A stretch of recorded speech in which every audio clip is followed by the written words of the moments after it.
दरअसल ममता बनर्जी ने क्या किया,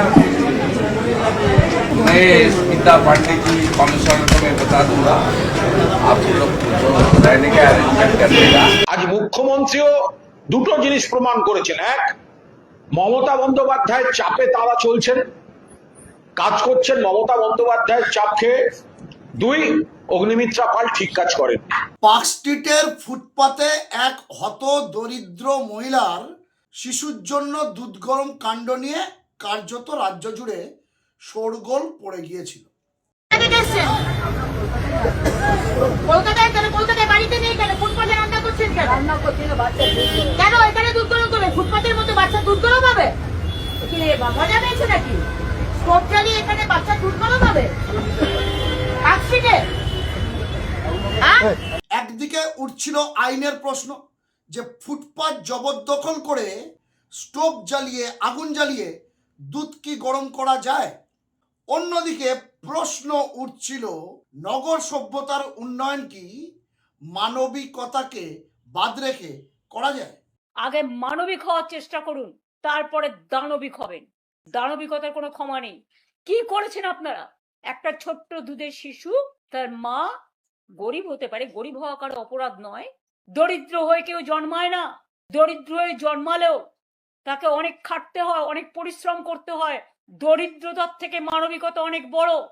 এই দুই দ্বন্দ্ব নিয়ে গত 72 ঘন্টা ধরে শনি রবি সোম বিভিন্ন সংবাদ মাধ্যম থেকে শুরু করে সোশ্যাল মিডিয়া কার্যত তোলপাড় শুরু হয়েছিল। আর পার্ক স্ট্রিটের সেই দুধ গরম কাণ্ডে আজ মঙ্গলবার সকাল সকাল বিতর্কে ইতি ঘটালেন। দুধ গরম কাণ্ডে জল ঢাললেন রাজ্যের মুখ্যমন্ত্রী শুভেন্দু অধিকারী।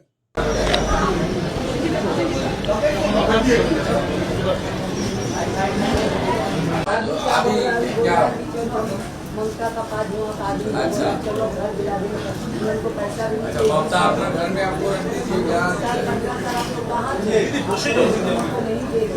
उसको सहारा भी नहीं दिया। पूरा बंगाल को गरीब बना के अभी हिंदू बनना चाहते हैं। किसका पास जाना आपका है? आपका भरोसा किसका पास?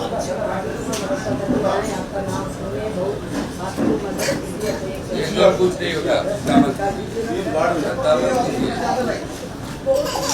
बीजेपी सरकार है सबके लिए, ठीक है, कोई दिक्कत नहीं। वो सब लोग का चक्कर सब खराब हो जाएगा। হতদরিদ্র মহিলা তার মেয়ে এবং মেয়ের দুই শিশু সন্তানের জন্য আপাতত মাথা গোজার ঠাঁই করে দিয়েছেন মুখ্যমন্ত্রী।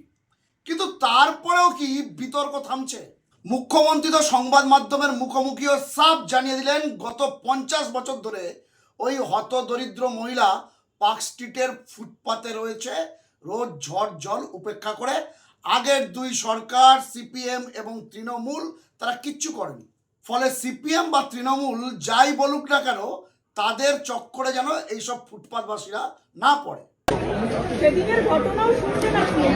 আরে উনি কারোর বিরুদ্ধে অভিযোগ করেন, যারা এই কবিতা ছড়া লিখছেন, এই যে মাতুরা বামপন্থীরা, তাদেরকে বলবো খোঁজ নেননি। 50 বছর ছিল, 34 বছর আপনারা এইসব লোকের খোঁজ নেননি।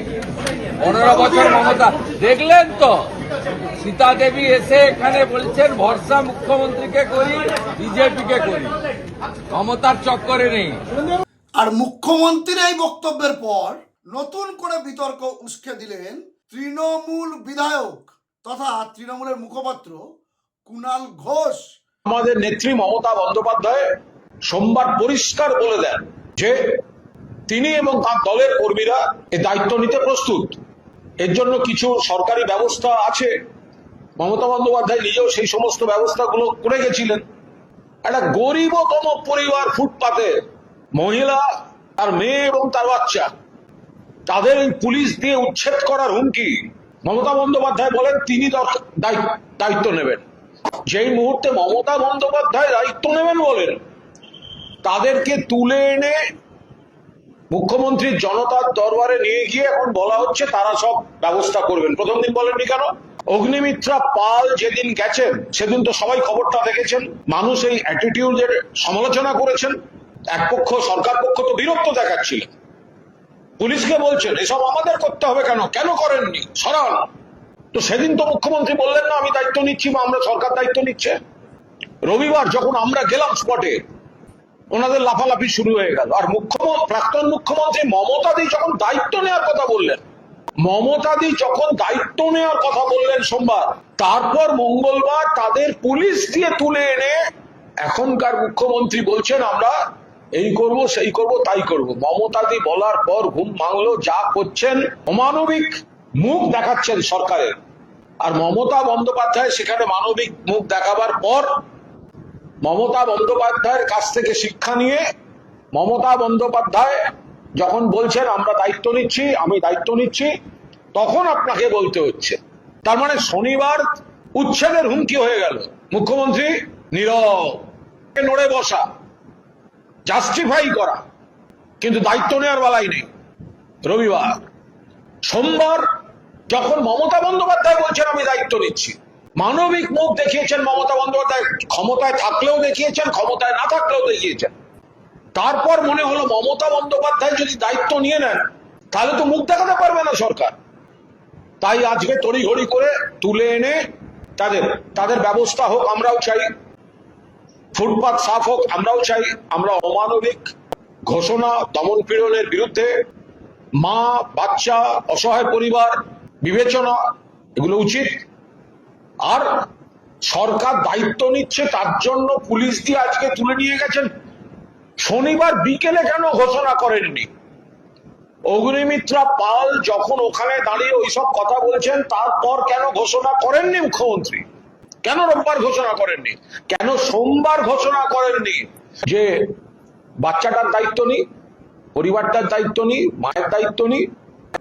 ফলে সেই জায়গায় দাঁড়িয়ে আজ মুখ্যমন্ত্রী যেটা করেছেন, মমতা বন্দ্যোপাধ্যায়ের মানবিক পদক্ষেপের চাপে পড়ে মমতা বন্দ্যোপাধ্যায়ের ঘোষণার পর এই সরকার, এই মুখ্যমন্ত্রী পুলিশ দিয়ে তুলে এনে আজকে তারা দায়িত্ব নেওয়ার কথা বলছেন।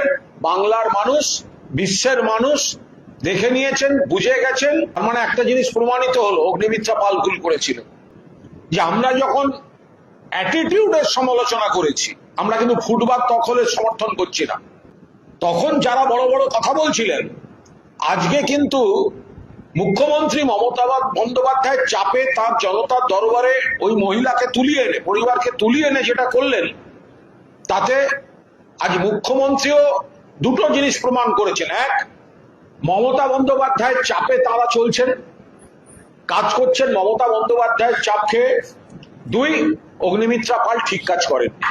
কুণাল ঘোষের দাবি, প্রাক্তন মুখ্যমন্ত্রী গতকাল ফেসবুক লাইভটা করে এই দুধ গরম কাণ্ডের বিষয়টি উত্থাপন করেছিলেন বলেই সেই চাপে থেকে নাকি বর্তমান মুখ্যমন্ত্রী শুভেন্দু অধিকারী তাদেরকে ডেকে একটা পুনর্বাসন দেওয়ার আশ্বাস দিয়েছেন। কুণাল ঘোষের 2 নম্বর যুক্তি হলো, মুখ্যমন্ত্রী যে কাজটি আজকের করেছেন সেটা চাপে পড়ে হোক কিংবা মানবিকতার খাতিরে কিংবা রাজধর্ম পালন করে, সেটাই অন্তত এটা প্রমাণিত হয় যে রাজ্যের আরেক মন্ত্রী মাননীয়া অগ্নিমিত্রা পল সেদিন যে কাজটি করেছিলেন সেটি ভুল করেছিলেন। তাই আজকের মুখ্যমন্ত্রীকে এমন উদ্যোগ নিতে হলো।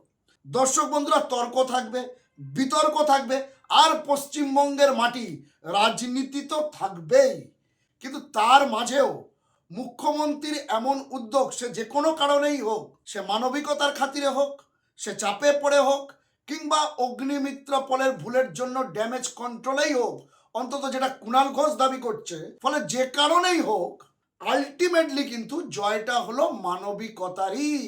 কারণ মুখ্যমন্ত্রী ওই হতদরিদ্র মহিলা যারা কাঁচা শহরের নোংরা আবর্জনা কুড়িয়ে সেটা বিক্রি করে যেটুকু পেতেন সেটা দিয়ে সংসার গুজরান করতেন, বাচ্চার দুধ কিনতেন, সেই হতদরিদ্র মহিলা এবং তার পরিবারের জন্য এবার একটু ছাদ খুঁজে পেলেন।